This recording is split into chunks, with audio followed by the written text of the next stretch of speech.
Is this take two of me recording this podfic because my computer crashed and took the almost finished one to the bottom of the electrical garbage? Yes, it is.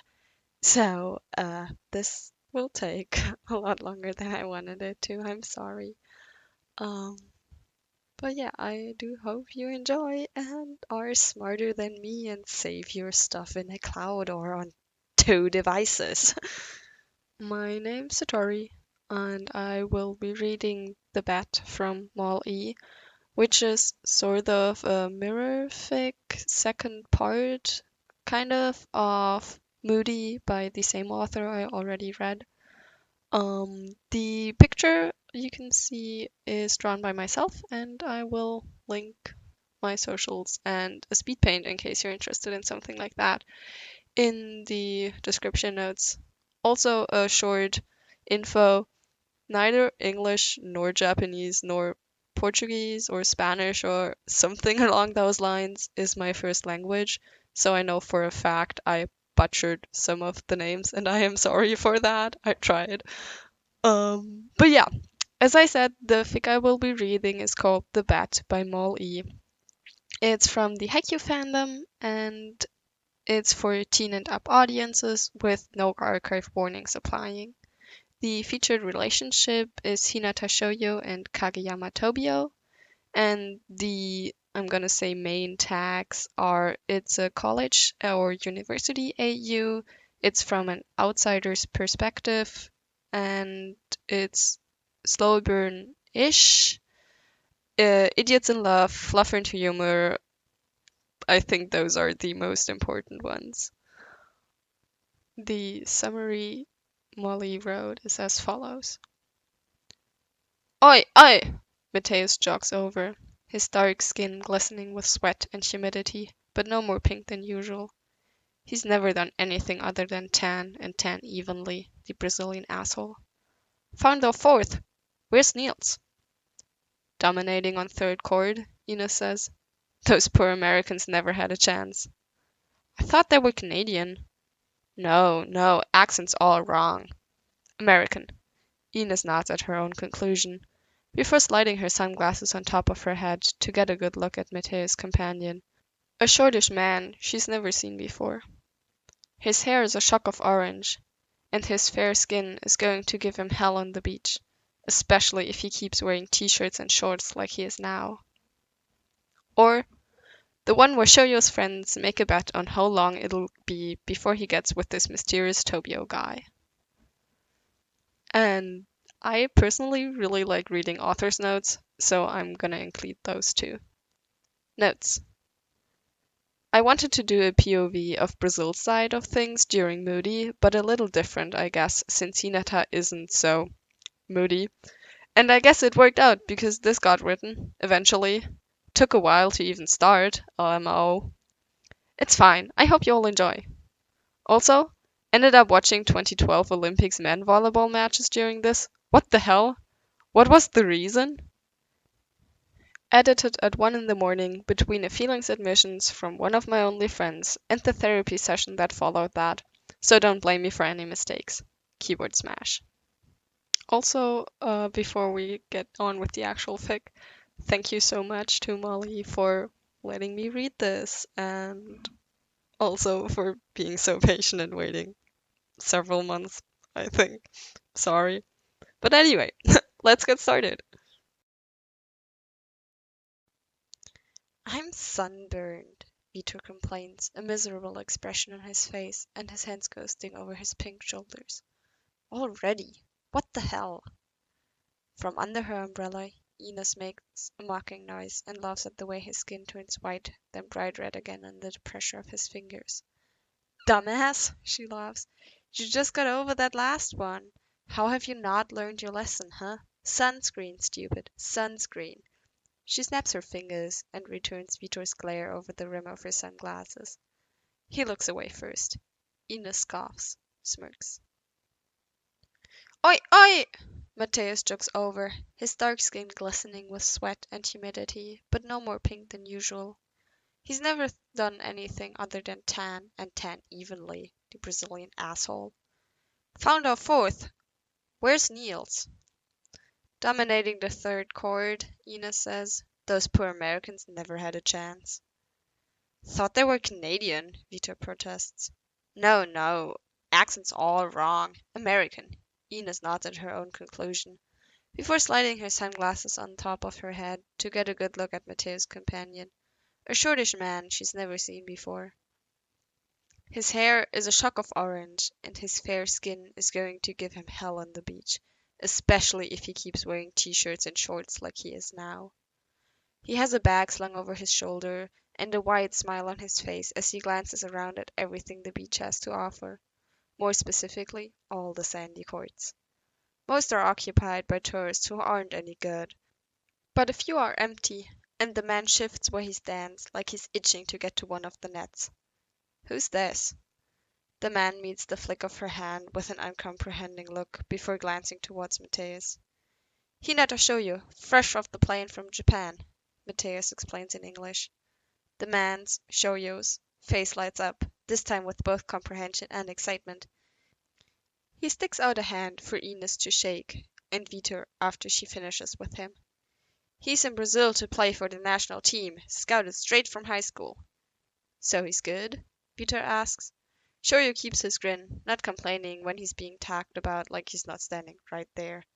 You've got to be really good to get scouted from across the world, don't you? I want to get better, Shouyou insists in accented English. So I can play with... So I can get to the highest court. I want to fly. He nods and looks proud of himself despite the strange, metaphorical quality of his speech. Ines blinks at him before the urge to laugh bubbles over her lips. Well, kid, it's a whole different thing to fly on sand, hear me? That's why I'm here. If I can play good on sand, I can be the best on solid court. I want to be the next small giant. She's never heard of such a person. Figures he must be some Japanese player who hasn't had the chance to get popular over here yet, but she doesn't tell this kid that. The look on his face is something she doesn't want to crush out of him, no matter how often and how loudly Vito insists she's a cold-hearted bitch. She's not a cold-hearted bitch. Vito's just dramatic. She would know. She's been dealing with his dramatics since the womb. I've done some research, the kid continues, but I'm excited to learn everything I can from you guys. He beams at her, and she opens her mouth to comment on the fact that she hasn't played seriously since college. But there's a commotion a little ways down the beach, where a small crowd has formed around one of the courts. Cheers mixed with groans, a sure sign a match has just ended, and Nils emerges from the crowd, red-faced but vague and expressionless. His narrow chest is heaving, and he pushes his visor away from his forehead to rub away the sweat on his hairline. Lehmann! Vito cheers, throwing an arm over Nils' skinny shoulders. How were those Canadians? Ines holds out a water bottle for him to take, the condensation pleasantly cool against her skin on her palm. He chugs the water for a long moment, before wiping his mouth on the back of his hands. They were shit, he mutters. He's silent for another long moment. And they were American. Damn it, Vito mutters, all but collapsing onto his back under the shade of the umbrella. Ines leans over him and gives him the bird, sticking out her tongue. Yeah, accent's all wrong. I get it, Ines. He mutters to himself and throws an arm over his eyes so he doesn't have to look at her anymore. Don't mind them, Mateus tells Shouyou, and Ines feels a little guilty for forgetting about him even for a second. He shakes his head, still smiling. Nils, up for a match? I want to get a feel for Shouyou here. Gotta see how much you've got to work with. His big hand comes down on Shouyou's shoulder. Sure. Go get a cord. Need a mo to cool off, Nils tells him, waving his free hand and tilting his head back to drink more. His Adam apples bobs. He finishes and hands Ines the bottle as Shouyou drops his bag on the sand near one of the closer courts. Isn't he a little short for volleyball? He mutters in Portuguese. He could be the best Japanese player there ever was, but beach is a whole nother game. Give him hell, Nils. Ines slaps him on the shoulder and drops her sunglasses back onto the bridge of her nose with a smirk as Nils ducks back out of the shade. Mateus, on the closer side of the net with Shouyou already, has given Shoyu his spare pair of sunglasses to keep the sun out of his eyes. The green-purple lenses clash terribly with his hair, but he doesn't seem to mind. He shoots Mateus a thumbs up as he drops into a semi-squat, thinking he's ready for Nils' serve. Ines chuckles to herself. There had been one match last spring in which their opponents couldn't receive a single one of Nils' serves and dipped, embarrassed and thoroughly beat, after half a set. She hopes this kid'll stick with it. She likes the look of him, really, and would hate to see that brilliant smile smote by her friends. Ines isn't looking to feel like a total dick today, really. Nils presses his lips together before throwing up the ball and swinging his arm to hit it. It seems to float over the net. A float is risky, but there isn't much of a breeze today. The day is sticky with humidity, and sweat sticks to the inside creases of Ines' elbows and knees, even as she watches from under her big umbrella. And she holds her breath as she watches the ball drop into Mateus and Shoyu's side of the net. Mateus doesn't move for a receive, and she can tell, even from the back of his head, that he's side-eyeing Shoyu to see if he'll go for it. This match is to gauge his skill, after all. Shoyu takes 2 steps forward, almost directly under the ball, and it drops onto his forearms. He receives it perfectly, sending the ball back over the net to Vitor and Nils. Ines whistles slowly to herself and sits forward in her seat as the two duos rally. There hasn't been an opening for anything yet, but Mateus is finally stepping forward toward the net instead of leaving the match essentially to Shoyu. She figured he would. Despite his constant nonchalance, Mateus is competitive and he will want to win.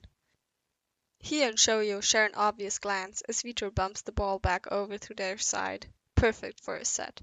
She can't see Shoyu's eyes because of the distance and the colorful sunglasses, but his lips are pulled into another excited grin. He looks like a sweaty, grown kid in a candy store as he bounces towards the net. He's making too many big movements, she thinks, and his beginner status is obvious. He stops, waits for a split second, and jumps straight up as the ball comes towards him. His jump is impressive, even on sand. But Ines wishes she could see it on a solid court. That comment about flying must be awfully and scarily accurate. His hand arcs over his head just a split second too fast for the ball. It catches on the side of his pinky finger and wobbles in the air before falling next to him instead of on the other side of the court. Mateus dives for it, but comes up short, and the point goes to Nils and Vitor. As Vitor celebrates the point, cheering as if they've just won the biggest match of the season, instead of just 1 point against a total newbie, Shoyu bows an apology, promises to get the next one. Mateus shakes his head good-naturedly and waves him off. Even from so far away, Ines hears Shoyu request the faster set. Her lips part in surprise. Mateus is a setter to be reckoned with because of the sheer power behind his sets. And though the one he sent towards Shoyu wasn't one of his faster ones, it's still a surprising request to hear. Just what the hell kind of indoor volleyball has this kid been playing? The next spike that Shoyu attempts goes worse than the first. His jump is too early, and the ball is nowhere near his hand when he swings. This time, he has enough time to fumble the ball over the net with a one-armed bump, but he nearly overbalances when he hits the ground again. He stumbles, but manages to right himself before the ball comes back. Sorry, he says to Nils. I'm used to... My high school setter and I did quicks, so I'm a little out of sorts for the normal sets. Shoyu rubs off the back of his neck and laughs. Mateus only blinks at him, half gaping. On the other side of the net, Nils and Vitor are staring at him like he's crazy. Ines thinks he might as well be.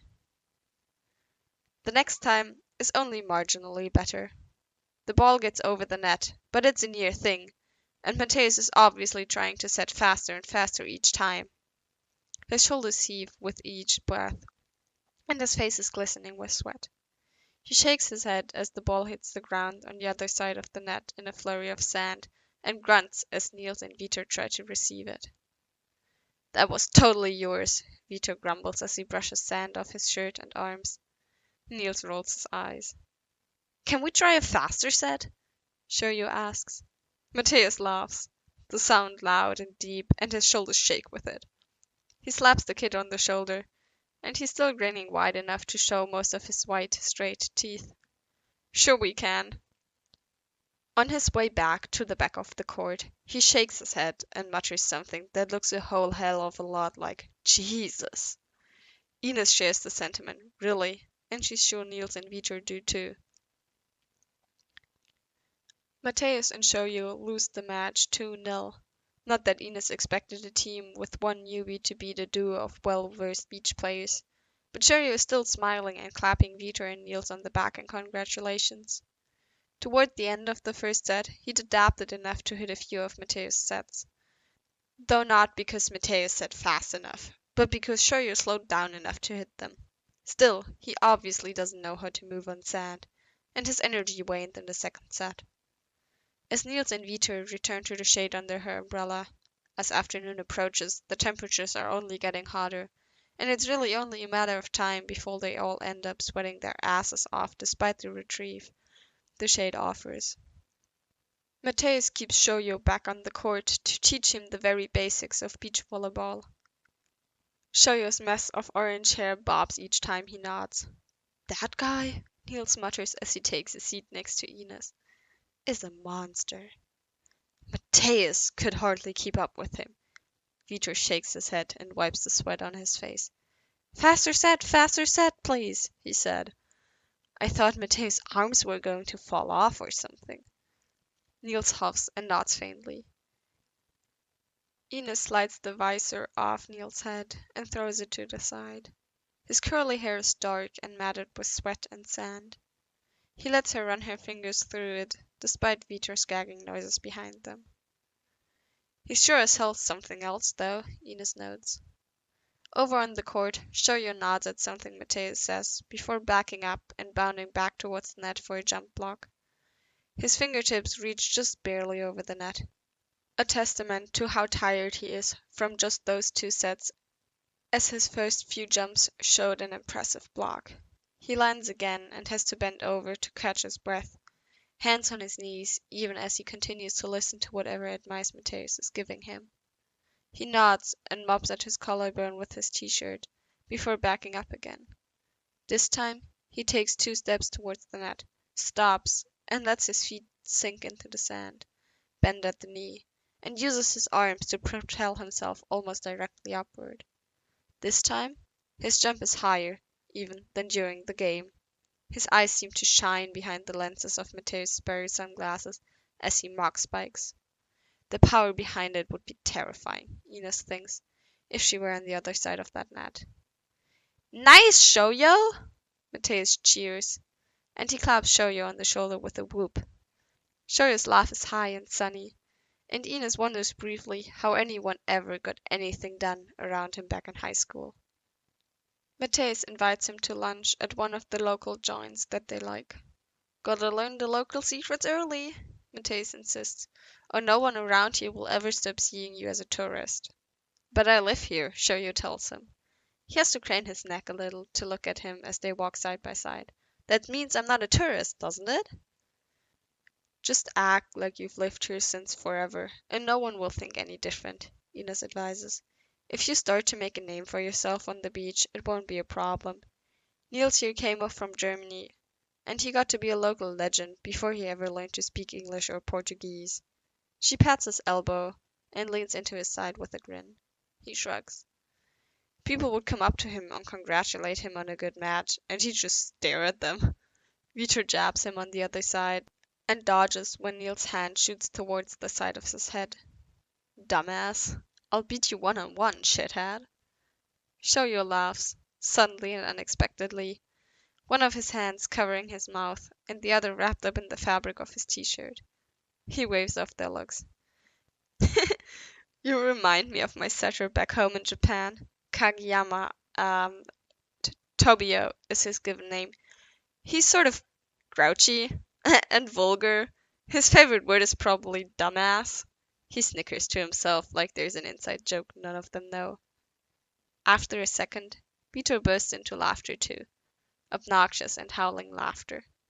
He called Nils grouchy!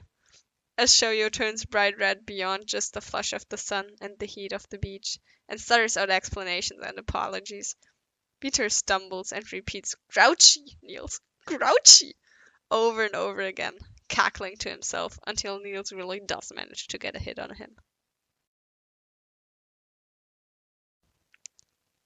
One day, at the end of December, Ines shows up to the beach early, half by chance, and half because she'd gotten bored laying awake in bed. The sand is cool between her toes, and the sun hasn't risen over the horizon. For the most part, the beach is empty.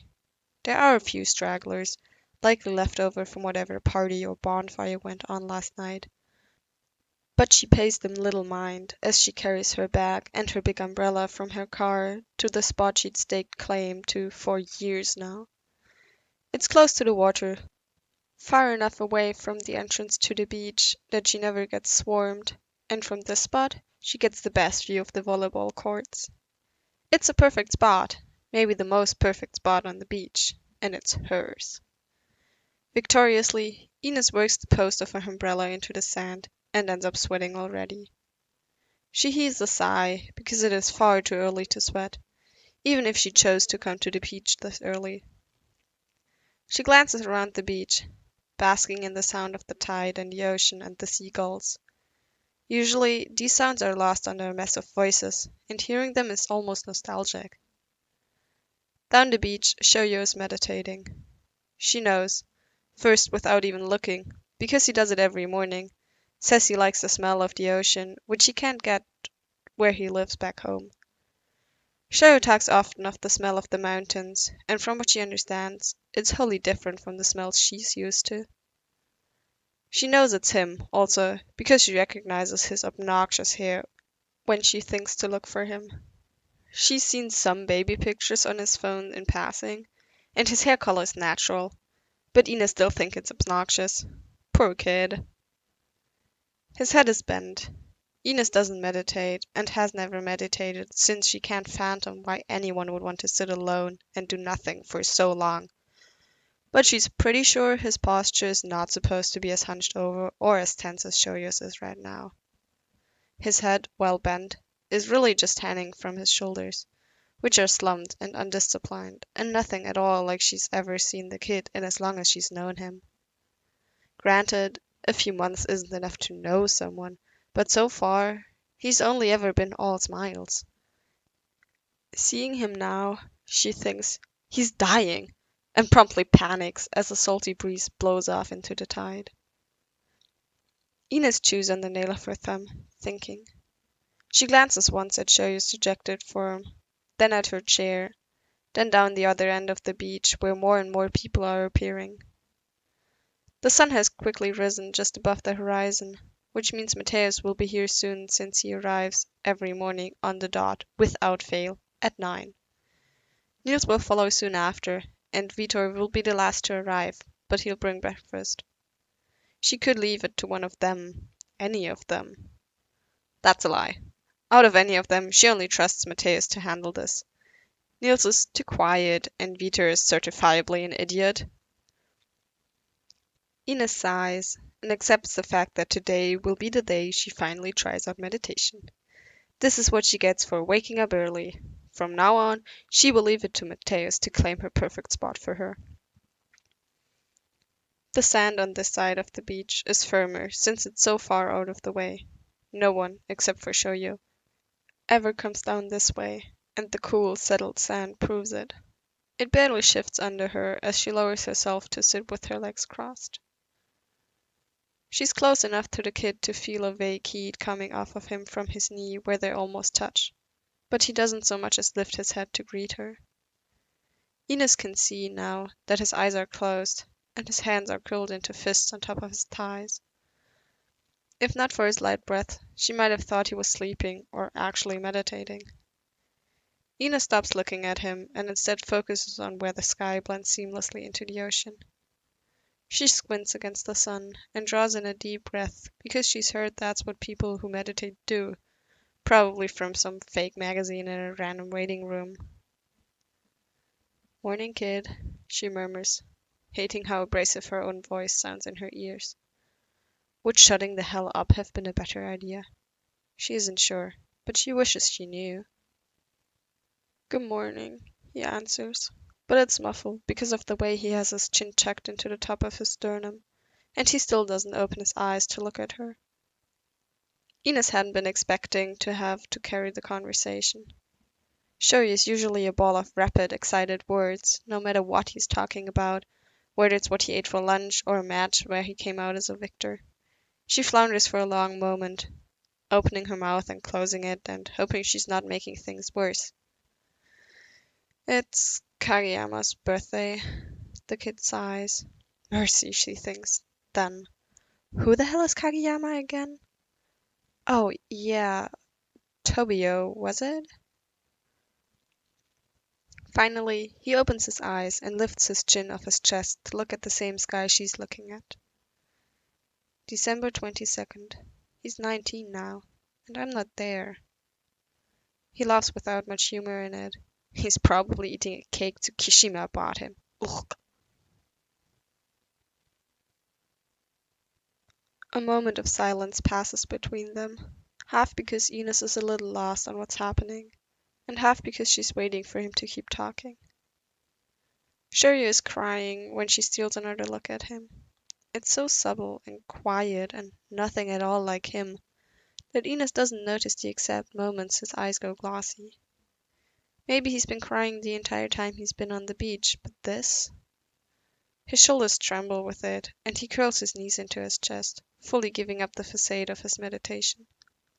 He hides his face in the knobs of his knees, and cries in a way Ines is pretty sure she's never seen anyone cry before. It's quiet, almost silent, and full of a desperation she doesn't understand in the slightest. Even Mateus would be out of his depth here. Did you know Kageyama failed English in high school? Shouyou laughs into his knees, and he lifts his head, only glancing at her before averting his eyes towards the top of his knees again. His voice is clearer, if wet and congested, when he continues. If he ever comes over here, I'll have to translate everything for him, because he's just a big dummy like that. But it's okay, because I don't mind doing it for him. Is he going to visit? She asks instead. Ines stares at the side of his face, at the way his lips are pulled down. The tip of his nose is pink. I don't know. Shouyou heaves a sigh and cranes his neck as if looking for clouds in the cloudless early morning sky. But his eyes are closed. His arms are still wrapped around himself in a twisted, lonely sort of hug, and something twinges hotly under her sternum at the sight. I miss him, Ines. I miss him more than I have the words for in all the English and Japanese I know. I don't know too much Portuguese yet, but I don't think any language has the words for this. Do you understand what I'm saying? No, she tells him honestly, because all the people she's ever loved are right here in Brazil. Vitor has been by her side since forever, and maybe he'll never leave. She complains about this fact often, but him leaving would be similar to losing a limb, she thinks. Nils is looking for apartments and a permanent visa. Mateus loves the city too much to leave. Most likely, she will never understand what Shouyou is feeling, and there's no use in lying about it. Still, he huffs out a laugh. It is hollow and nothing at all like how Shouyou usually sounds. That's okay, he shakes his head, and his fringe falls across his face. It just aches, I think. Which part? That I'm here. I love it here, and I love you all, but I can't talk about him because none of you know him, and it just makes it worse. To Ines, he looks exactly like what she's been calling him since he arrived on her beach. A kid. He's curled in such a small, tight, vulnerable ball that he looks small and childish. And she wishes she could take this from him, just for a minute. She imagines this is the sort of ache that never goes away, keeps getting worse and bigger, like a rotting tooth. Ines rubs a gentle hand along the line of Shouyou's hunched shoulders and considers everything he said. It seems obvious to her. but she's come to learn that the kid is a little stupid sometimes. It's endearing, really. Talk about him all you want, she tells him. We can't know him if you never tell us about him. Shouyou turns, and his expression is so shocked, like he hadn't thought talking about this tobio kid was an option, that she has to bite back a laugh. His eyes are wide, red, and framed by lashes that are tacky and dark with his tears. Really? He breathes, gaping. Yes, kid, really. Talk about him all you want. He looks at her for another second, before his back goes straight, and his knees back away from his chest. His eyes, for the first time this morning, are light and excited and happier, even, than he normally is. I'll tell you all at breakfast, he promises with a resolute nod. Together they stand, and Ines discreetly and internally urges the three others to get their asses onto the beach so she can hear a little more about this tobio guy who shouyou misses enough to cry about him. Already, he's smiling as they settle in to wait for the others under her umbrella, and his face isn't even red anymore. Unreal, she thinks, but would never say. No one can possibly bounce back from a meltdown like that in 10 minutes flat, but here he is. Shouyou is a mystery to her, and Ines has a feeling she will never quite figure him out, no matter how hard she tries. Their breakfast place is mostly outside. There are 3 walls out of 4, and a full patio of tables and chairs and the big umbrellas, and somewhat full by the time they're seated. There's a general loud chatter around them that they have to talk over as they wait for their drinks, and then more while they wait for food. Mateus orders for shouyou because he can't read the menu, and the waitress is speaking in rapid Portuguese. And Ines finally takes it upon herself to prompt him to start with the gushing he's so obviously preparing for. He's amazing, he starts, and he sure does talk with his hands. Still, she's almost never seen him so happy. He's giving her whiplash with his moods. His smiling and crying, and Tobio's ears must be burning over in Japan. His tosses are like, wah, you know? I always want to hit them forever, but sometimes he sucks and doesn't toss for me. He's sort of annoying like that. He shrugs and plays with his fingers over the table.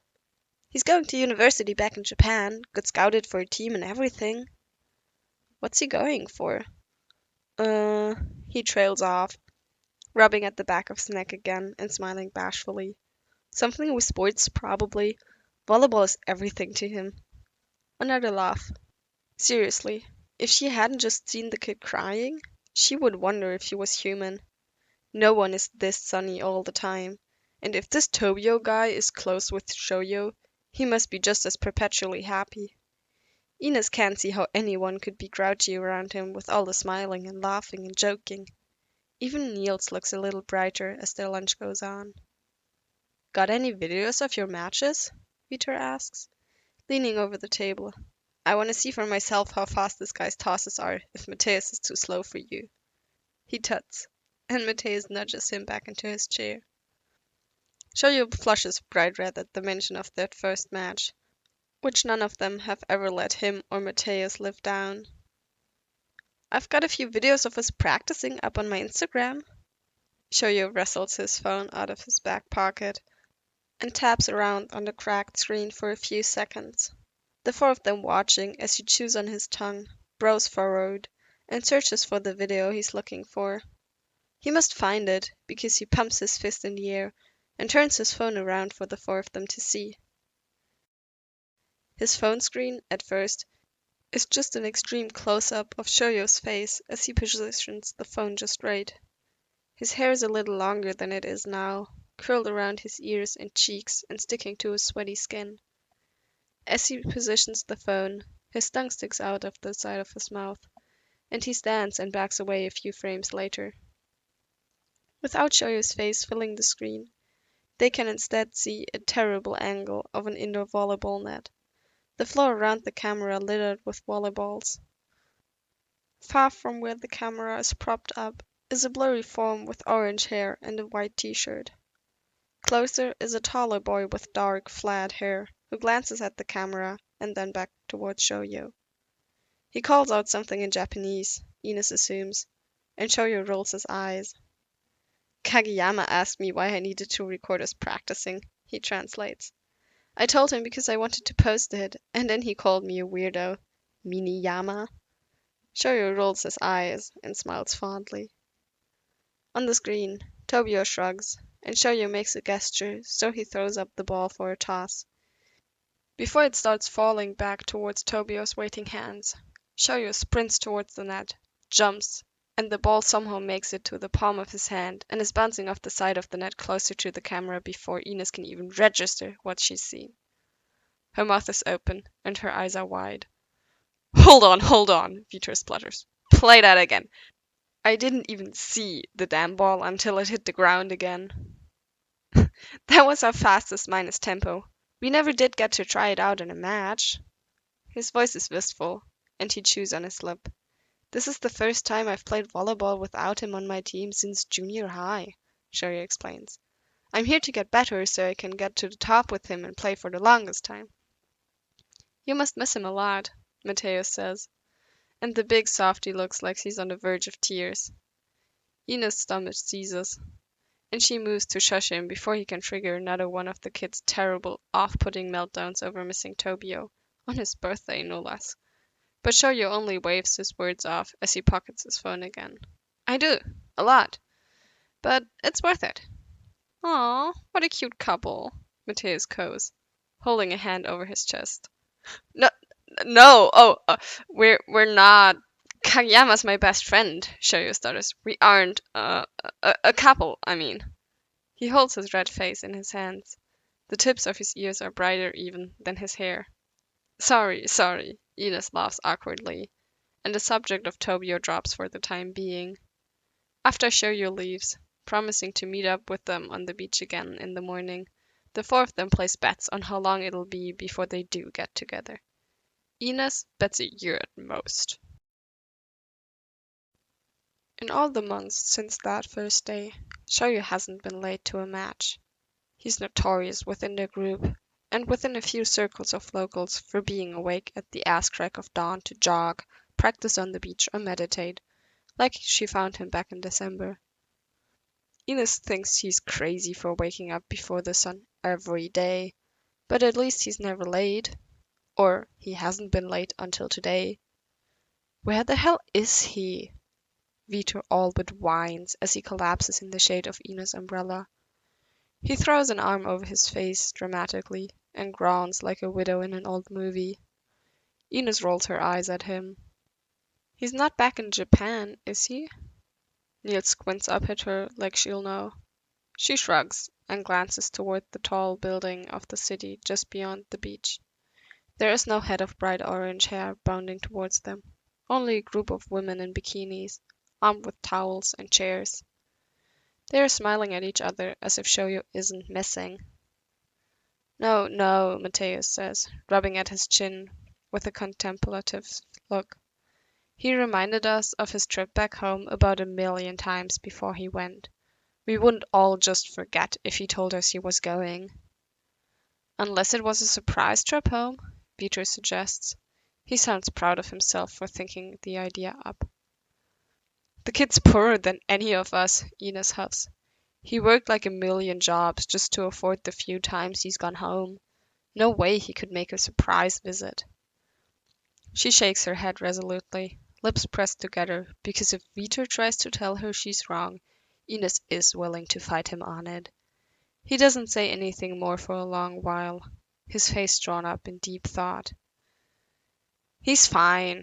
Mateus looks so sure of himself as he says it that it's so easy to believe him. She watches him stand at the edge of the shade of her umbrella from over the top rim of her sunglasses, his hands on his hips and a charming smile on his face. Ines narrows her eyes, and his grin falters for a split second. Gotcha. You know something, she says as she slides down her chair. You know something, Mateus. She feels sort of bad for Shoyo now, because his naivety and newness to this group is so unbearably obvious now. Mateus is the worst liar she knows, The worst liar on the beach, or maybe even the world, she wouldn't know. But he's a shitty, shitty liar. And she only knows it because she made the mistake of asking him to cover for her. All she had wanted to do was go to a college party, and she'd come home to find Mateus, red-faced and guilty as hell, sitting in her living room with Weter, smirking like he'd won the lottery, and her parents, supremely pissed off. Poor Shouyou, she thinks, with only the barest hint of sympathy. He'll never make this mistake again, at least. Who? No, I don't know a thing, actually. Mateus, that is. His eyes slid away from her as she smirks. Nothing. No. He shakes his head, holds his hands out in front of himself. Around her, Nils and Viter sit up slowly without taking their eyes off of Mateus. The big guy rubs at the back of his neck and presses his lips together in a thin, tight line. He knows something, Viter murmurs, and not for the first time in her life. Ines understands why people think the two of them are so similar. Over Nils' head, they smirk at each other, slyly. Nils, what do you think, huh? I think he definitely knows something, Nils says in his deadpan voice. And I think it's about where Shouyou is. And why he's late. And how he's definitely not in Japan right now. I mean, Ines adds, how else would he know what Shouyou is for sure okay? In front of them, Mateus shifts, and the sand moves around his feet. If he knew nothing, he wouldn't be so sure about it. He would be worried. I'm worried, I am. But Mateus is biting his lip, and she knows that with a little more wheedling he will break, and they will know where Shouyou is. We should go look for him, maybe, in case he's dead somewhere. Nils, Viter, and Ines stare at him without saying anything. Ines is on the edge of her chair, and there is sand sticking to the sweat on Viter's back. He's sunburned again, because he never learns, and she can already hear the whining complaints that are sure to come when the pain kicks in later. She considers staying with Nils tonight to avoid it. No, we shouldn't go look for him, Mateus corrects, talking slowly. He squints at all of them and looks vaguely betrayed. Which is it, Mateus? Nils asks, and somehow he keeps his voice flat, still. Should we go looking for Shouyou or not? Mateus licks his lips and swallows hard. Ines is getting tired of waiting, and Vito fidgets where he sits. The situation is obviously losing his attention, so she stands so fast she hears the blood rushing past her ears. I'm going looking because, frankly, you're all boring compared to him, she says, turning on her heel and digging her shoes out from under her beach chair. They're covered in sand, but so are her feet, so what difference does it make? She slips them on and ventures into the sun, out from the semi-cool shade she'd been lounging in before Mateus stops her. You can't, he tells her, sounding as if he's on the verge of pleading with her. She bites back the thought of Mateus begging with her to stay here on the beach. Why not? He'll be here just later. Is he hungover or something? Ines flicks her hair over her shoulder with a laugh. They're all intimately aware of Shouyou's drinking habits. The problem with them is that Shouyou, while getting broader and more muscular the longer he's here training in Brazil, is still a short. Shorter than any of the national team players and the shortest of their little group. Even Ines has a few inches on him. It's only occasionally a sore spot for him, one that Vitor pokes at probably too often. I thought I left the jabs about my height in Japan, Shouyou says each time Vitor starts, arms crossed over his chest and head shaking slowly. He purses his lips and looks so much like a disapproving parent that Ines can't help but laugh. Shouyou is years younger than them, being straight out of high school, but she could swear he's older than her own brother sometimes. Point being, Shouyou is a lightweight. The kid has muscle, but he's still filling out. In the meantime, Ines has seen him show up to the beach hungover more times than any of them. She feels like they're corrupting him somehow, but she's not going to be the one to stop him. Mateus says he'll learn his lesson one of these days. That day might be today, actually, if it's bad enough to keep him off the beach. It's got to be a real bad one if he's staying home, Vitor adds, and she hates him for saying exactly what she's been thinking. Just a few weeks ago, Shoyu had shown up sweaty and quiet for the hagag, and a little more sweaty than usual. Still, the kid had played fine, better than the toast he'd beat, who walked away to lick their egos while he tried not to lose his breakfast. It was quite the sight, and he must be on the verge of dying for real if he's decided not to come to the beach today. Is he sick? Nils asks, and for the first time, he sounds genuinely concerned. He leans forward and stares Mateus down. If he's sick, we can help. We will help. Our mom taught us the best soup recipe. Vito nudges Ines in the side as he says it. It was almost in a magazine and everything. One of those fancy food ones with people like, the Atala guy. We'll make it for him if he's sick. He nods eagerly. He's not sick, Mateus breaks, and Ines watches him apologize to Shoyu internally. She's sure the kid'll hear an earful of them in person once this is all over. He's not sick, and he's not hungover. Probably. Probably. Probably. Mateus nods once, like he's pleased with himself. And Ines has to give credit where credit is due. She hadn't expected him to last this long, especially against all three of them. Maybe he really is getting better at lying. Still, his lips tremble. The three of them watch him like vultures as his face crumbles and his broad shoulders drop. He's got a friend over from Japan, he sighs. The excitement drains out of the rest of them like a big, sighing exhale. Ines cocks a brow and puts her hands on her hips. Toro? He's the secret? She huffs. That's boring. Ines isn't sure she quite believes in fate or coincidences, but the closest thing she's ever seen to it is the day Shoyu dragged Toro Oikawa onto her beach. He'd been smiling wide and literally pulling the guy behind him, explaining rapidly about how he just happened to run into him on the street. What are the chances, guys? It's so crazy! Personally, Ines isn't sure how she feels about the guy. First, she thought he was too much of a pretty boy to be any good at volleyball, but even she had to admit Toro is one of the best setters she'd ever seen. It's no wonder Argentina scouted him so early, and she's already plotting ways to get his autograph to sell on eBay. Who knows? It could get her a pretty penny sometime in the future. She's already come across more than a few articles about the up-and-coming setter on the Argentinian team.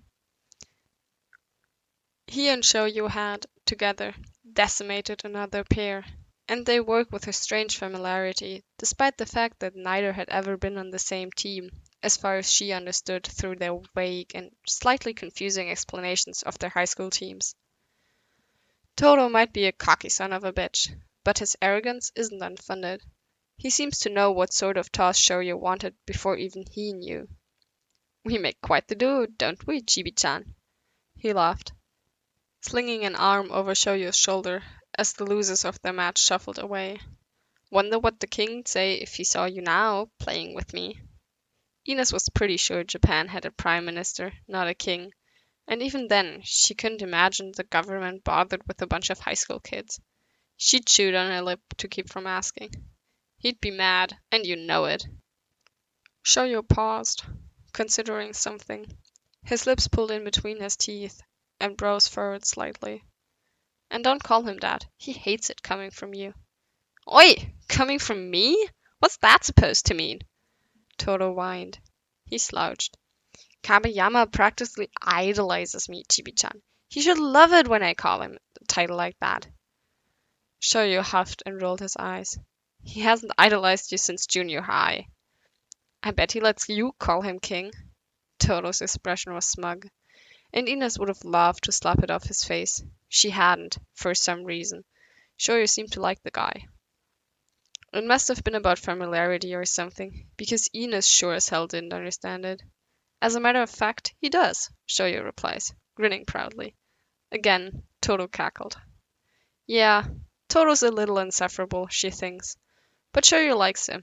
Still, he's a lousy secret. Ines crosses her arms over her chest. But Mateus shifts again, and he won't meet her eyes as she stares him down. Oh my god, it's not Toro, is it? Mateus sighs, and the three of them, including Nils, cheer. Who is it? He wouldn't tell me, Mateus mutters, and he's almost pouting. It's almost comical to see such a childish expression on such a big guy. He just said he's got a visitor and would be on the beach late. I want to meet the kid's friend, Ines says, and she turns on her heel and starts across the beach without bothering to collect her things. See if they're any good, you know? Well, I want to see who's so important that Shouyou can miss a day of practice, Vitor adds as he struggles to stand. He groans with the movement. He's a little machine. Whoever he's got over has to be like, I don't even know. He shakes his head. I'm curious. Nils shrugs, stands, and follows. Wait, Mateus calls, and now he really is pleading. Doesn't he deserve a little privacy? Ines thinks of the number of different versions the kid has of the bathroom song. She presses her lips together and shakes her head before continuing across the beach. Privacy has never been an issue with him before, obviously. Shouyo's apartment is a few blocks away from the beach. Ines has been there once or twice in as long as she's known the kid, but only ever to drop him off after a late night at the beach or at one of their bars. This time, his roommate lets the four of them in without so much as a second glance. Haven't seen much of him since last night, Pedro murmurs, glancing at Shouyou's closed bedroom door. Never seen him sleep in so late. You haven't thought to check in on him? Vito replies, sounding incredulous. Considering the scary guy he came in with last night, no. Pedro gives an unbothered shrug. But feel free to make sure he's not murdered in there. He disappears back into the kitchen, where something is sizzling loudly on the stove. Ines, Vito, and Mateus press their ears against the smooth, cool surface of Shouyou's bedroom door. Beyond, there is some quiet shuffling, but no other sound or indication that whoever's inside is actually okay or alive. Scary guy? Ines mutters to herself, mulling the thought over. Shouyou talks about his friends back home more often as of late, but none of them ever have come across as scary, at least to her. She can't imagine Shouyou's friends being like that, considering his own sunny demeanor. Then again, that Kageyama Tobio guy, Shouyou called him what? Grumpy? Vulgar? He didn't necessarily look scary in the video she saw of him. You're taking too long, Nils says, and he tugs on the doorknob, sending the three of them toppling into the room. Ines manages to catch the side of the door before it can bounce off the wall and before she can eat the wood floor of Shouyou's bedroom. The three of them freeze in the doorway, Nils slouching in the hallway behind them, his hands shoved into his pockets in an attempt to appear innocent. Ines raises her eyes from the floor at her feet to the foot of the bed to the two figures on the bed. Two figures? One bigger than the other and with his back to them. Over the shoulder of this bigger figure, Shouyou cranes his neck and blinks at them. She blinks back, semi-aware that she's gaping but unable to stop herself. Shouyou's face breaks out into a smile at the sight of them. On top of the kid is a broad, tall guy with dark hair. His chest rises and falls steadily, indicative of sleep, and she's glad now that she caught the door. Shouyou's arms are wrapped around the guy as he sleeps, and his legs are lost in a mess of blankets and the other legs at the end of the bed. It looks like Shouyou should be suffocating under whoever this guy is, considering his size and the fact that he is so wrapped up around that kid that his head rests on his narrow shoulder instead of on a pillow, but Shouyou doesn't seem to mind it at all. In fact, he looks pleased, thrilled. He pats the guy on the back, shaking him, and the guy shifts and mutters something. No, come on, sleepy Yama, Shouyou grumbles, shaking the guy harder. I've been laying here for hours. My friends probably thought I was dead or something. Look, they even came looking for me. Talking too fast, dumbass, Sleepy Yama mutters, and the big hand descends on Shouyou's face as the guy pushes himself up. Shouyou wriggles and yells into the palm covering his face. Ines gapes as the guy sits up and stretches, and she catches the side of his face. Oh, he really is scary looking. It's undoubtedly Tobio from the video, though much older and much more grown than he'd appeared on the cracked screen of Shouyou's phone. And much, much scarier.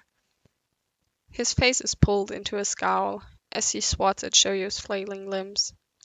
And he rolls his eyes as the kid shouts under him. Shut up, he mutters. I let you sleep for so long and you're still mean, Shouyu insists. I could have made you sleep on the floor, and we don't have a futon here, so be grateful, Kageyama. He smacks Tobio on the shoulder with a huff. If you don't stop being annoying, I won't toss to you. Shouyu glares at Tobio, but says nothing more. Tobio's expression is triumphant.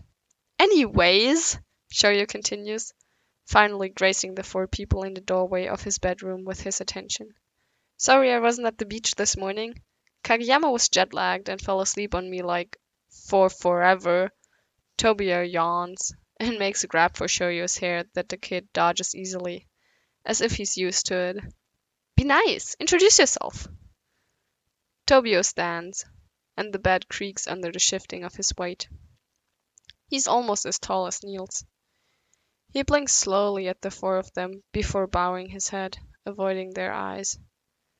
Kageyama Tobio, he says, and his tone is so different towards them than it had been just a second ago that Ines has whiplash, probably. Mateus Lobo, Vito Rocha Melo. He takes Tobio's hand and shakes it enthusiastically. Ines Rocha Willow. She offers him an apologetic nod. Sorry about my idiot brother. Nils Lehmann. He nods, too, and doesn't dare venture farther into the room than the doorway. They're teaching me how to play better on the sand, Kageyama. Shouyu explains, standing up on the bed so he's taller than Tobio is. He wobbles, but stabilizes himself. Yeah, damn it, Oikawa, he growls the name, and Ines smirks. She likes this kid already. Oi, don't get jealous, Shouyu tells him sagely. I still like your tosses better.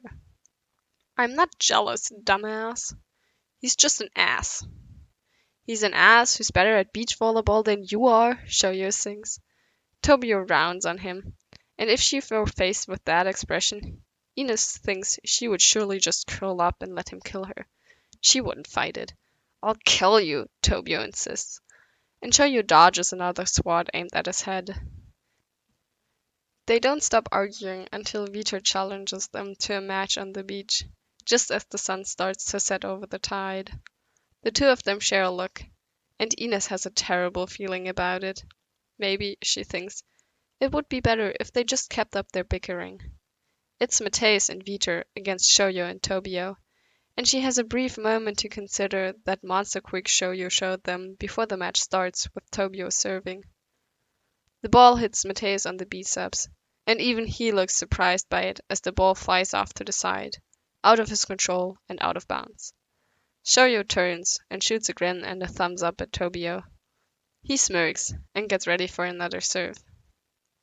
Later, after Shouyu jumps for a particularly intense spike, a flurry of sand kicked up around his feet. Ines watches Tobio's shoulders slump. His expression is odd, his mouth dropped open, and eyes wide as he tracks every movement Shouyu makes. The ball hits the ground on the other side of the court, despite both Vito and Mateus driving for it, and Shouyu turns around almost mid-air to gauge Tobio's reaction. He masks his awe with a flat, nonchalant expression. Kageyama, did you see that? What? Kageyama! Shouyu whines. I didn't see anything, Tobio denies. His bangs flutter as he huffs and crosses his arms. I don't know what you're talking about, idiot. So mean. Ines leans in toward Nils. Is there any way I can change my bet? Ines doesn't expect to cry when the 4 of them drop Shouyu off at the airport, his one-way ticket back to Japan clutched tightly in hand. She's known for months now that he was moving back to play on Tobio's university team and hopefully get scouted for a professional team over there. With the national season ending in Brazil, There isn't much left for him here in terms of volleyball, and there's only so much the four of them can teach him. He's gotten stronger. Ines sees him in terms of the kid who showed up at the beach with Mateus that first day, skinny, bright-eyed, and eager to learn. And then, now, as he stands opposite the four of them with his carry-on saddled by his feet. He's broader, more muscular, all grown up, and the people on the beach loved him like a local. They're sorry to see him go. So is she. Nils looks like he's biting back tears, and Vitor is crying. Weeping is more like it, considering the snot on his upper lip, without shame. Mateus pats Shouyou on the shoulder hard enough to almost send him tumbling head over foot, and the smile on his face is wide and sad. The kid is older now, and she's seen him growing in front of her for how long now? Not long enough, apparently, because her vision is blurry and the edges of her eyes burn like hell. Damn it! Ines sniffles violently, lying to herself when she says she won't, absolutely won't, cry. Now or later in the privacy of her apartment. I'll miss you all, Shouyou promises. And he doesn't try to hide the redness of the tip of his nose or the wateriness of his eyes. His lips tremble, but he tries to keep up his smile as best as he can, despite the obvious effort it takes. So much. So much! Shouyou nods like a bobblehead. Once, twice, faster as if he can't bring himself to stop. His crazy hair bobs along. Don't go, Shouyou, Vitor pleads. And it's selfish. So selfish. But Ines has to keep herself from nodding along with him. We have an indoor league here too, or I'm sure Toro could get you. Brazil is better, but Argentina could be. I would settle for Argentina. Vitor is blubbering like a pathetic idiot, but Shouyou still laughs wetly and shakes his head. I have to go, he says. Kageyama is waiting for me. Or he will be, since it's such a long flight and all.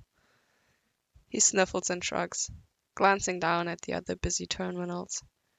There are about 1,000,000 strangers who don't bother to bid the five of them even a second look. I already got accepted into his university, and I think he's excited that I'm coming back, even if he won't admit it. He huffs out another wet laugh and rolls his eyes. So I have to go. But don't think I won't keep in touch. If you don't, Ines insists, and her voice cracks embarrassingly. I'll come over to Japan and kill you myself, kid. His grin widens, and he nods. Of course. We'll make it work, Mateus promises, sounding like they're all going into a 5-way long-distance relationship. Ines has never had a long-distance anything before, let alone a friend the whole way across the world. The time difference is 12 hours. She knows, because she googled it 2 nights ago, and then again last night, as if it would somehow change. When the kid's waking up all over there, she will be cooking dinner or watching evening television. When she's watching the sunset over the ocean, he will be starting volleyball practice, indoors, because, Shouyou says, there aren't many beaches suited for playing outdoors where he lives, but he won't forget everything they've taught him. With their advice, he will get to the top. Ines repeats her promise to herself over and over again and wills her eyes to dry. She blows out a big breath and ignores the semi-amused, semi-understanding look Mateus shoots her way. Over the speaker, a drab voice announces the flight Ines knows is on Shouyou's ticket, claims that it's boarding now. First class, please. Shouyou is not first class, but he still chews on the corner of his lip and glances over his shoulder at the terminal, where a lot of people are suddenly standing up to get in line. It feels like there's nothing left to say. Ines won't say goodbye because she's keen on keeping this promise to herself, and she's a woman who knows her breaking points. Nils doesn't seem to share the sentiments because he surges forward and stoops to wrap his arms around Shouyou. The kid has put on a few vertical inches, which he boosts about often, but Nils is still taller, and the angle of the hug looks awkward. Neither of them complain about it, even though Shouyou is straining on the balls of his feet and Nils is hunched over entirely. Shouyou's arms come up around Nils' sides, and his hands wrap around the extra fabric of his t-shirt. After a long moment, Nils pulls away and wipes his face on the back of one of his hands. You will do great things, he promises. And Shouyou blushes, but accepts the praise with a nod. A tear streaks down his cheek as Nils returns to Ines' side. His face is flushed, the edges of his eyes red and puffy from crying. It's strange to see him in such a state, but somehow comforting too. Ines grasps for his hand, and he lets her. Mateus rushes forward next and picks the kid fully off the ground and spins him around like he's a little kid. Shouyou's bright laugh bubbles over the noise of the chaotic terminal and full, bustling airport. Make us proud. I will. Because Shouyou doesn't try, Ines has found in the years she's known him. She just does. He will make them proud. Mateus sets him on the ground again next to his carry-on, and Vito descends on him in a split second. He might say something profound like the other two had, but Ines can't figure out what it is beyond the weeping and crying and sniveling. Shouyou chuckles and pats him on the back as Vito tucks his face away in the junction of his neck and his shoulder, but there is no way any of them are ever going to hear the end of this from him. Ines can see it already. 3 decades from now, Vito will see a sand-dusted volleyball and say, wistfully, like a widow in an old book, Shouyou used to play volleyball in the sand. And then he'll cry about it. Ines rolls her eyes at the thought, and for the first time today, it's a genuine eye roll, not one to hide her own tears. Mateus pries Vito away as the next group gets called for Shouyou's flight. Otherwise, he'll never let go, and Shouyou really will be stuck here. Ines steps forward, biting the side of her tongue so hard it aches in her jaw, and she's sure she won't be able to keep this promise. Her face crumbles as Shouyou stands before her, waiting, his eyes wide and just looking at her. You're a real good kid, she manages, before her shoulders shake with a heavy sob, and Shouyou all but barrels into her, his head resting just under her chin, and his firm arms wrapping around her middle. She buries her face in his hair, and lets her promise-breaking tears soak the strands. The kid doesn't complain about it. He's sweet like that, and she's really, really going to miss him. As they untangle from each other, Shouyou bends to pick his carry-on up from the floor beside him. His cheeks are red and shiny with his tears, but he still smiles at the 4 of them. Smiles so wide his eyes are forced closed and his cheeks bunch up and all his straight teeth show. Don't forget me, he tells them, and bows at the waist. He turns to board his plane, but seems to remember something at the very last second, because he fishes something out of his bag and turns back around. Ah! And Vito gets all of the sunscreen I didn't get a chance to use. He shoves 3 bottles of sunscreen into Vito's trembling arms and boards his plane. True to his word, Shouyou keeps in touch. They have a group chat, which he is active in despite his university classes and, from his description, his brute volleyball practices. They hear about Tobio often. Kageyama and I. Oh, and Kageyama. His tosses are just. But it only makes Ines more confident in her wager for the bet the 4 of them over here in Brazil have going. The kid is obsessed with his setter. It's a typical case. Only a matter of time, she thinks. The 5 of them try to do a video call at least once a week, because out of all of them, Shouyou's messages are often so riddled with spelling errors they border on impossible to decipher. And it's easier to catch up without that barrier getting in the way. Usually, they meet up in Mateus' apartment, seeing as he has the biggest living room and a television that hooks up to his laptop without too much fuss. And he keeps board games in his hallway closet. At heart, he's just an old man who gets absolutely heated over Scrabble on a semi-weekly basis. Shouyou never misses these calls. He is nothing if not determined to keep up the bond he has with the 4 of them, despite the distance and his dorm building's shitty Wi-Fi. He often freezes mid-blink, and doesn't unfreeze until moments later, and his speech goes all garbled at random intervals, but he's always there, ready to hear about everyone they beat on the beach since they last spoke. He cheers them on and talks about his own games, which are going well. And at least once every week, he attributes his university team's winning streak to their teachings. But this week, Mateus calls him, and the call rings out. Like, rings out and hangs up on them, and shouyou doesn't answer. Mateus blinks at the television screen, showing their message history and the one new notification. shouyou missed your call. 10:42 a.m. Call back.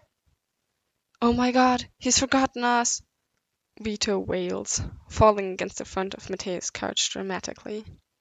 He throws an arm over his face and makes a strangled noise. I knew it was only a matter of time, but I haven't even used up one of his bottles of sunscreen. It's too soon. Nils leans over and flicks him on the shell of his ear. He hasn't forgotten about us. Shut up with that.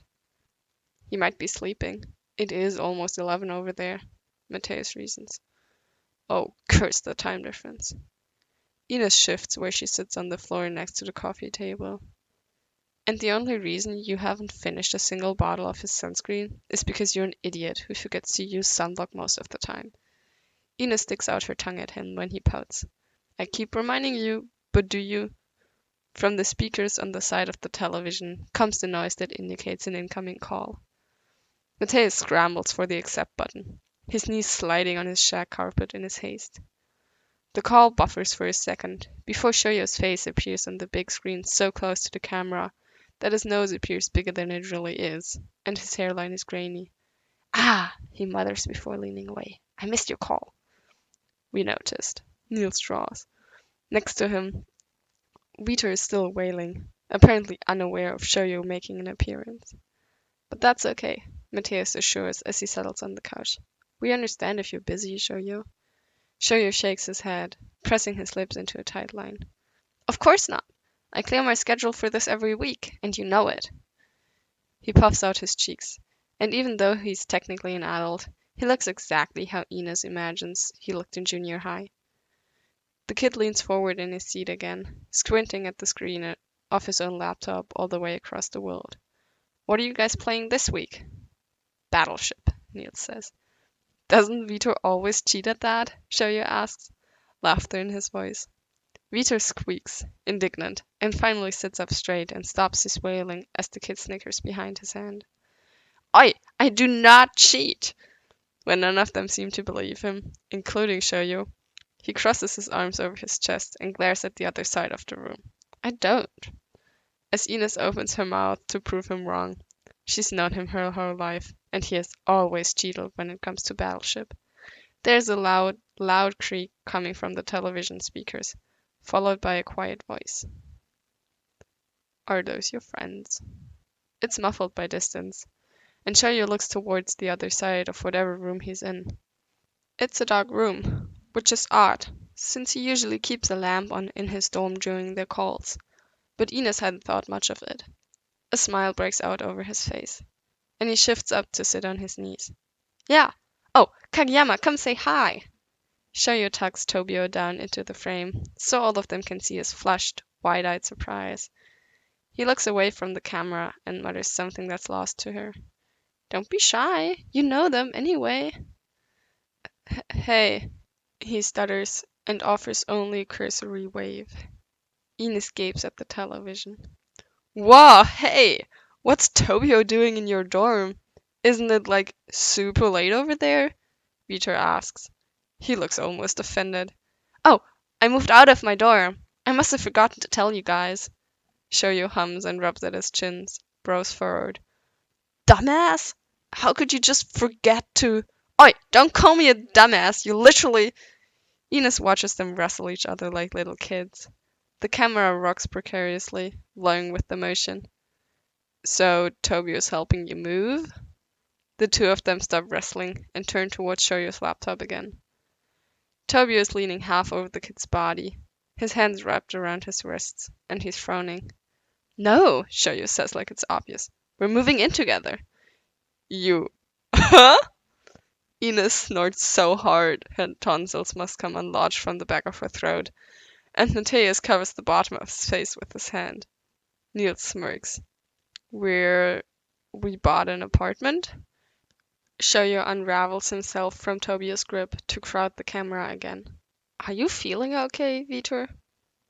He probably thinks you're a dumbass for forgetting to tell them. Tobio insists behind him. Shut up! Shouyou swats at him. But he must dodge because Ines doesn't hear any noise of contact. She can't see him beyond Shouyou's enlarged face. He does not. Anyway, my roommate was a total weirdo. I told you about him and his baby corn, and he'd stay out all night and then come back while I was leaving for class. Shouyou seems to consider this for a moment before his eyes go wide. Oh my god! Do you think he was a vampire? I doubt it, Ines says while Tobio mutters, probably. Shouyou exhales and turns to look over his shoulder. Totally dodged a bullet there, he says. But I got tired of him and his baby corn. And since Kageyama's roommate didn't like him either, we just decided to move in together. He shrugs. It was easier this way. That's nice, Mateus mutters vaguely. His attention seems to be caught on the corner of his end table rather than on the screen. He's probably thinking about his nightmare neighbors who bicker constantly and live upstairs, praying for anyone who lives within a block of Shouyou and Tobio's apartment. Yeah, our friends from the team helped us move in, which was nice. We still haven't unpacked at all, so you're balanced on a box of, Shouyou cranes his neck sideways to, presumably, read the side of the box. Kageyama Sport magazines. Good to know. Nils nods, and looks like he's seriously filing this information away. Shouyou turns around to look at Tobio, who is mostly lost in the darkness of the room, with his dark hair and slightly less dark sweatshirt. Now, go away, and don't listen in on my conversation, you creep. Tobio grumbles, but disappears from the frame without much resistance. Distantly, a moment later, a door closes. He's going out to get more milk, so I can tell you this. Shouyou draws in a big, shaking breath, and blows it all out again before continuing. I think I'm going to confess to him soon. Vitor looks like he might actually pass out. Ines trusts that Nils will catch him if he does. Confess? Ines asks slyly. Shouyou gives her a strange look, and runs his finger along the seam of the box edge, his lips pursed. Yeah, you know, plan it out all romantic and tell him I like you. Like in those cheesy shoujo mangas Asahi-senpai used to read while he was waiting for everyone else to get ready for practice. He pauses for a moment, eyes focused on something over the corner of the camera. I should ask him for advice on how to do it. Why don't you see if Tobio confesses first, if you don't know how to do it? Mateus suggests, because currently Ines is coming the closest in terms of their little secret bet. A competitive light enters Shouyou's eyes. I won't let him confess first. I'll beat him to it. God bless this kid and his need to win. God bless him. Oh, well, we're happy for you either way, kid. Ines bites back a laugh, but allows herself to smirk at the others in the room. Mateus hangs his head and seems to concede defeat then and there. Thanks, Shouyou says, sounding suspicious. He shakes his head at himself. You guys are weird. We're the weird ones? Vitor splutters. He holds his hand up and shakes his head like a wet dog, as if he's trying to rid himself of the idea. You're the one who's in love with Mr. Bitchface. I'm not in love with him, Shouyou insists. But his face is red, and he won't make eye contact with the camera anymore. And don't call him that, it's rude. He pauses for a moment. And you're the one who had a crush on Oikawa of all people, so I don't think you can talk about who I like. The kid turns his nose up at Vitor with pursed lips as Vitor flushes bright red, then pale as a sheet. You knew? Vitor hides his face in his hands. How? You aren't exactly... Oh, what's the word? Subtle? Ines offers, grinning. Yes, you're not exactly subtle, Vitor. Shouyou huffs. How Mateus manages to get the channel that's streaming the Japanese University Nationals all the way over here in Brazil, Ines will likely never know. Mostly, she doesn't want to know, just in case it's not exactly legal. Mateus is an upstanding Brazilian citizen who will do anything go any length to support his friends, and she wouldn't put it past him to break international law to get this dream. So she doesn't ask. Ines sips the beer he offers her, and she pointedly tries not to wonder about it as a lot of bright Japanese commercials that she doesn't understand at all flit on and off the screen. There is a woman selling what Ines thinks is a chocolate bar, but she can't be sure because there are no subtitles until the game starts.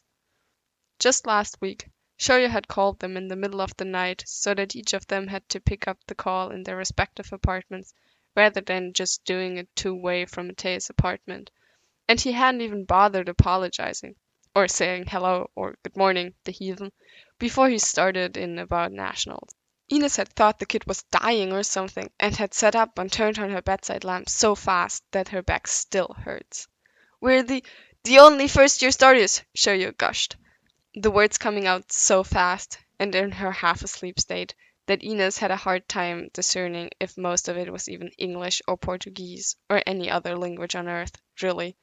His cheeks were ruddy with excitement, and his eyes seemed to sparkle even with the terrible quality of his iPhone camera.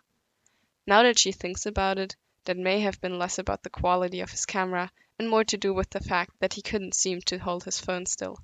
"Shouyou?" Mateus groaned, and his square was still dark despite the camera being unmuted. He'd sounded as unintelligible as ever, his voice deep and hoarse with sleep. "What?" "Kageyama and I, they put us as starters for nationals. They think we're that good enough to start already, and I'm just all WAH!" His high, ecstatic giggle filled her bedroom, and she wanted to smile with him, be happy for him, but the words he was saying wouldn't register until later, after her alarm went off. The realization almost made her choke on her breakfast, as she gasped around the mouthful of food, suddenly awake and scrambling for her phone like she would die without it. The kid apologized for the late, semi-unintelligible call, but she told him to shut the hell up, this is exciting, to which he replied, "I know, right?"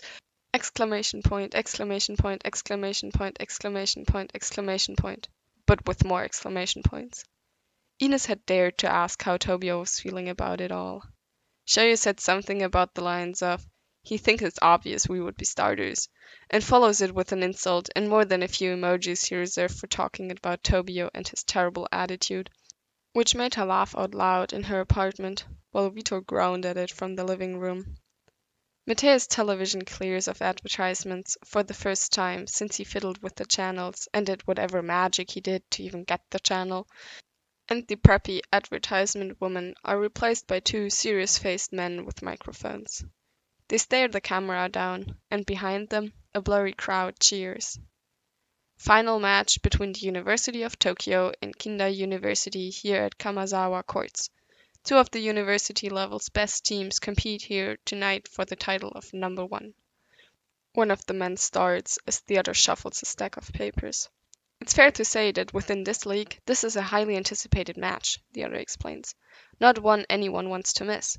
These teams are considered the prime of the so-called monster generation here in Japan, and on the roster here we see even a few names that were big in the high school leagues." Again, he shuffles his papers. The crowd cheers as the camera pans on the incoming team. The jerseys are white and blue, and Ines can make out a familiar head of orange hair among the team. Orange hair next to a taller, dark-haired kid, who she's absolutely sure is Tobio. She slides towards the edge of the couch, sitting forward and gripping her drink tighter, biting back a smile. "Oh my god, I see him!" Vitor gushes, pauses, then continues slumping. "No, wait, that's not him." He shakes his head and squints at the screen again, searching for the right pixels. "From Tokyo University, number 3, middle blocker Murino Yasunari," the announcer starts, and his tone is more excited now than it had been before. Number 3 jogs onto the court with a wave to the crowd and the cameras. "Number 4, right side hitter Yuga Yoshitomo. Number 7, Tsuzuki Ken, libero. Number 9, setter Kageyama Tobio along with number 10, middle blocker Hinata Shouyou. Finally, number 13, opposite hitter Tengan Chichirobe." At Shouyou's name, The four of them interrupt in cheers that will definitely have Mateus' neighbors calling in a complaint before tomorrow evening. That 9 and 10, they're only first years, aren't they? The second announcer asks, like he doesn't already know. Kageyama and Hinata are two of those big names from the high school leagues I was talking about. Anyone who knows anything about high school volleyball leagues knows that this pair took the league by storm just a few years ago. They're devils. Just wait until you see this quick the duo boasts. Even I haven't seen it in person, and I'm hoping we'll get a chance to see it in action, seeing as they're starters. Could be an intimidation tactic, the other announcer notes, glancing at where Kindai University team is entering the gym to a cacophony of cheers. Kindai is notorious for getting rattled right at the end. Speaking of Kindai, here's number 1, captain and opposite hitter. Did you see our boy? Vito Kraus, flinging himself back onto the couch precariously. I'm so proud of him. Look at him. Just look! Except the camera is focused on the other team's middle blocker, number 11, who is tall and artificially blonde and nothing at all like shouyou. He looked thrilled, Mateus agrees. It's really no surprise that shouyou loves to be on television and in front of such a big crowd, made obvious by his enthusiastic waving and wide, blinding grin. Before him, Kageyama hadn't looked at the camera or the crowd, instead glaring straight ahead as he made his way onto the court. The juxtaposition of the two is almost humorous, and she wonders if they know it, if they picked those consecutive numbers to emphasize the difference between their personalities or something. The match starts with the other university serving, following the captain's coin toss, and Ines is inexplicably nervous. She can't imagine how shouyou, who she knows practically lives in a bathroom stall before big games like this, is feeling. She can't make out his face from the angle the camera is at, since it's focused on the guy who's serving. Ines is jealous, suddenly, of everyone who's there to see the game in person, and of the person standing next to shouyou, because she'd love to give him a hearty pat on the back right about now. Damn it. Ines might have cried when they dropped him off, but she absolutely can't cry now, months later, while watching him play. She won't let herself, for real this time. If she does, Vito will never, ever let her live it down, she knows. Shouyou received the first serve almost flawlessly. Despite herself, Ines finds herself analyzing him, and everyone else on the court, but mostly him because she knows how good the kid is, for everything he's doing right and wrong. She narrows her eyes at the screen and forgets to drink the beer in her hand. Her jaw is clenched, her shoulders tense. She hasn't been this keyed up over a match longer than she can remember. She grins like an animal when Tokyo scores the point. Later in the set, the announcers have long since shed their serious masks, now cheering for both teams and yelling each play into the microphone. Here comes Hinata, number 10 from Tokyo University, one shouts, and Ines sits forward farther in her seat. Next to her, Nils shifts, and she's pretty sure none of them are breathing. This kid's got a pair of legs on him, just look at that jump! I heard he went to Brazil for training, the other says. All that sand jumping. Imagine the levels this league could get if we all took a page out of Hinata's book. They laugh, but they interrupt themselves with a gasp. My God, did you see that ball? The camera focuses on shouyou's face as he turns to his team, fist clenched victoriously in front of him. He's smiling so hard she's sure his cheeks must ache like hell. No! That thing blasted past Kindai's blockers before I could even see it. Is that it? Was that the monster quake? He sounds incredulous and disbelieving, and Ines smirks. That's her kid, making them proud, just like he promised to do before he left. I think it was. It's even faster than everyone said. This truly is a monster generation. Kageyama's toss was perfection, right into Hinata's palm, the other announcer gushes, like it was tailored for him or something. We've seen a hell of a lot of amazing tosses from Kageyama tonight, but none quite as show-stopping as that one. Shouyou's team wins in the fourth set, and Ines' throat is hoarse and painful from cheering.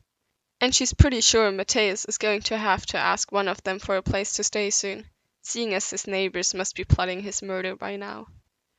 There is so much happening in the aftermath of the final point that Ines can't bear to force her attention elsewhere, even as Vitor dances around the couch, singing and nearly spilling his drink in his histrionics. and she's glad she's watching when, not a moment after the ball hits the polished flooring of the court, the camera flashes to shouyou and tobio, wrapping around each other and kissing, quite passionately, she would say, for international television, or national with a single questionably legal connection to Brazil. Vitor falls silent at the sight, gaping and shocked. When they pull away, oblivious of the cameras broadcasting their affections, Tobio is smiling. Ines can't see shouyou's face, but she's willing to bet it's a similar expression. That's my boy! She cheers. Pay up, you sons of bitches! I won! Nils and Mateus hand over their bets, and Vitor stands, stock still, for another long moment until the camera moves on. She rubs her win in their face for the entirety of the limbo between the end of game and the ensuing interviews with players. When shouyou appears for his interview, he is still flushed, sweaty, breathing hard, and, unsurprisingly, grinning. Behind him, other players mill about on the court littered with stray volleyballs, but he stands at the center of the frame. How does it feel to be one of the only two first years that played as a starter, let alone one who scored so many points? The reporter tilts the microphone towards him, and he starts to answer without taking so much as a moment to think the question over. It's amazing! The stage is so different from any place I've ever played before, and I couldn't have gotten here without my team here or my team over in Brazil. Or Kageyama. He nods once, obviously satisfied with his answer, and Ines falls back onto the couch. Oh my god, he's really in love with that kid, Vito murmurs behind her. How could I be so blind? 'Cause you're a dumbass, Ines answers, dodging the flick he aims at the shell of her ear with ease. Thank you, and congratulations, Hinata. Thank you. The kid bows at the waist, and bounds off to meet up with the other members of his team, disappearing into a crowd of his euphoric peers. The next interview is with Tokyo's number 4, Kuga Yoshitomo, and he smiles easily at the camera like he is meant to be in front of it. He glances over his shoulder at his team, and then back to the interviewer. Kuga, congratulations on your win, the interviewer says, and he shakes her hand. I think we'd all like a little insight into the team on a personal level, especially after we all saw after that last set ended. The woman laughs. So, anything you can tell us about your teammates? You're talking about Hinata and Kageyama, he clarifies. Are they an item, maybe? The reporter's obviously digging, but Ines can tell already that this will be a big moment in the volleyball world, maybe even trending on Twitter or something for the next few hours. God, you should have seen Kageyama when Little Red was over there training in Brazil. Kuga gives an easy laugh and a false shudder. He was a scary guy, but the moment Hinata was in the picture, he'd stop being so moody, if you know what I mean.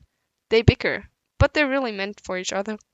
Anyone on the team would agree with me there. I thought they were together way before they were, a nearby player interrupts. Wawatari, his jersey reads when he turns back around. Kuga only laughs again and nods, shrugging. The camera cuts to Tobio swatting at shouyou's head, fingers tightening around the air above him. Shouyou is laughing, but Ines can't make out the sound over the chaos of the gym. Shouyou shoots a thumbs up towards the camera when he notices it, and Tobio turns away, flustered. They're two sides of the same coin, that's for damn sure. And Ines couldn't be happier that they found each other, and that they helped her get some extra cash. That's it. Thank you again to mollE for letting me read and upload this. Yeah, thank you all for listening. I hope you enjoyed it. Maybe stick around. I don't know. I don't really know what the next one will be. I have ideas, but I think I'm just gonna wait and see where the ADHD gods take me and what story I will want to do and how long it'll take me. We'll see. But yeah, if you're interested in more, you can also leave suggestions. I don't know if I'll take them. We'll see.